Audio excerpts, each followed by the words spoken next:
Hello, good evening, good afternoon, good morning, and welcome to my opinion. Today's opinion is going to be about the film A Great Unknown, the film about Bob Dylan. It's a biopic about his life after he moved to New York and started making music for the mainstream media, I guess, or just in the mainstream. It's a very interesting film. I hadn't really heard of Bob Dylan before knowing about the film, and so I listened to some of his albums, and the two main albums that I listened to were really the focus of this film. It was the freewheeling Bob Dylan one, and the one which I forget its name. It's the Highway one that came out in '65, and about the transition between the two genres, about him trying to figure out what he sort of wanted to do musically and trying to push back against traditional folk music. So yeah, it was a very interesting film, and I'm going to give my opinion, and you can decide whether you agree, disagree, dislike my opinion, dislike me, I guess. But yeah, I'll start off with what I found good about the film, then I'll go into what I found bad, and then I'll give an overall rating. So, for starters, what I found good about the film. I think the very best thing about this film was by far the actual music and the fact that they all perform the music themselves. I know for certain that Timothy Chalamet performed his music himself, because that's been plastered around everywhere and on Instagram, on the news. Like this, he's a very talented boy. I think the rest of them did. If they didn't, then they performed it really well, because I couldn't tell. But especially Timothy Chalamet doing the harmonica and doing the guitar and singing in Bob Dylan's accent the whole time. It was at points it was almost indistinguishable between the two, and which, for someone of Bob Dylan's grandeur, that is very impressive. I would suggest it's very, very impressive. I think he did an excellent job. Even in the acting, just the little accents, the little nuances, which personally I don't know, but I assume he nailed, is very, very impressive. And that moves on to the next part. I think honorable mention for the music. I think there were some songs that I really, really liked from the actress that played Joan. She was, I don't know if she sang it herself or if it was from the actual real person, Joan. But it was very beautiful. Some of them are very, very beautiful in there. Some of the songs.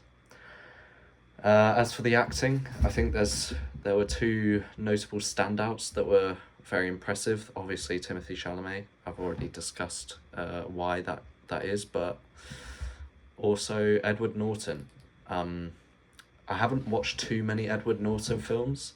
I've seen him in Fight Club, obviously, in American History X, and in Birdman. Those are the three main films that I've seen him in, and in all of them, he's quite cynical. He's quite nihilistic, and yeah. In this film, he's an older, sweeter, sort of father-like figure towards Bob Dylan, I guess. And I hadn't really seen him in that sort of light, and I think he nails it, honestly. I just wanted to give him a hug the whole time, because he was such a sweet guy. But yeah, I think those two people, Edward Norton and Timothy Chalamet, were very, very good. I think Timothy Chalamet, if he didn't do Dune this year, should definitely be nominated for Best Actor for this performance. But you can't get nominated for twice for the same category, unfortunately. Anyway, another thing that I thought was very good, I think the film looked quite good. That may be just because I like old aesthetics. It was set in this early 60s. And yeah, I thought the film looked good. It was impressive. And not really much more to say about that, but yeah, no qualms over how the film looked. The next thing that moving on to bad, what I found bad about the film. Some of the scenes really dragged on. That was especially prevalent towards the end of the film. They really did focus on the music, this film, whereas in a lot of other biopics, especially musical biopics, it's sort of a mixture between the artist's personal life and their music. This one really focused on the music more than the personal life, and that may have been a director's choice, or that may just be what Bob Dylan's like.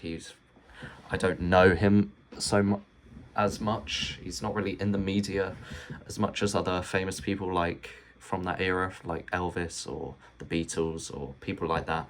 So I assume he's quite reserved, and that came across in the film as well. Which is why maybe they really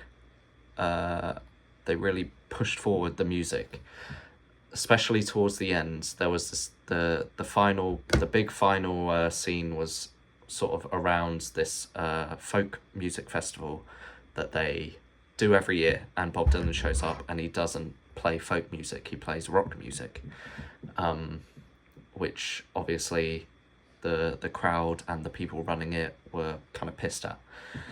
And that went on for far too long. They showed his whole set list, which lasted for like 20 minutes, or at least it felt like that. It was 3 rock songs and 1 folk song, which Bob Dylan songs aren't quick in general. And so it would have lasted at least 15 minutes. Far too long.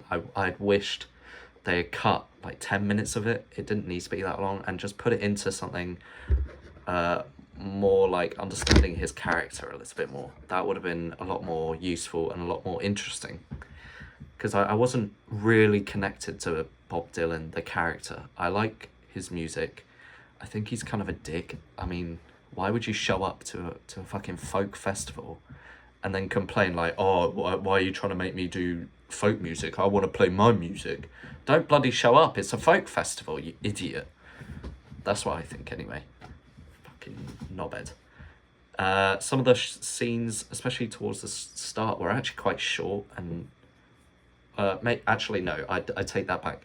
The storyline skipped across certain aspects in ways that I didn't find entertaining, I guess. There were, at the start, it sort of went from him meeting Ed Norton, to him starting to make music and performing in clubs, to him making his big album. There wasn't much in between, and I wanted to like really learn about how he made the music, like how he made his music so good, especially for the Freewheeling Bob Dylan. I think that's the name of the album. But anyway, especially for that album, his first big hit, I would have liked to have known about how he created it, especially as it's a music biopic. I would have liked that, but there was none of that. He sort of just did it, and then he's famous now. A lot of the dialogue was quite cringe and quite corny. I feel like that's sort of the standard in a lot of music biopics, unfortunately, which is why I don't personally like them all that much. But yeah, that's a main sort of disadvantage that I give this film. Overall, as for music biopics go, this is probably the best one I've seen. The only other one I can think of is the one Bohemian Rhapsody. There will have been more that I've seen. I just can't remember them off the top of my head, and this was miles better than that. That might just simply be because they performed the music themselves and it sounded really good. Even though there was a lot of music, like at least 60% felt like it was just all music. It was done really well, which I cannot complain at. I would give this film a 4 out of 5. I think for the reasons that I said, it was an entertaining watch. For the reasons that I said, to deduct it a star, I think it could have been a little bit sharper, a little bit quicker. The dialogue could have been a bit cleaner, which is why I only give it a 4 instead of a little bit higher. But overall, an enjoyable watch, and I would recommend that everyone, even if you don't know who Bob Dylan is, just go and watch it, because it's interesting to learn about him. He's a very elusive character, and yeah, If you liked that opinion, then that's good. If you didn't, that's also fine. But yeah, thanks. Goodbye.